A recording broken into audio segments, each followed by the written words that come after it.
About 25 years after Mazda rolled out the first Miata MX-5, we have here with us the fourth generation of the car. Now, a perennial fear for any car in a redesign is that it just gets bigger and heavier. That couldn't be more of a fear for the Miata MX-5. Good news, it didn't. What it did get is a host of new technologies, including Mazda's Sky Active drivetrain technologies and some pretty intense new styling.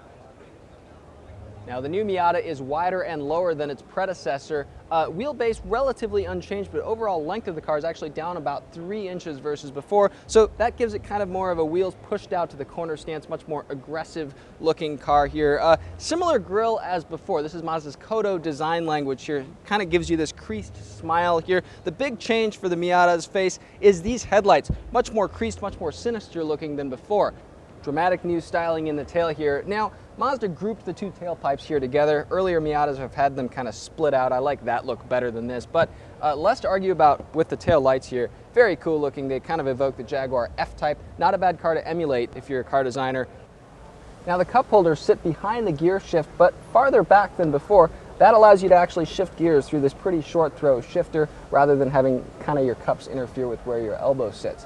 Mazda says it wants the interior to be more aspirational in terms of look and feel, and toward that end, there's things like stitching here along the center part of the dashboard, color-keyed sections to the upper part of the doors. Pretty handsome looking overall, but I do hope that you aspire to have pretty deep pockets to store all your stuff, because there's really not much space in the new Miata to put it.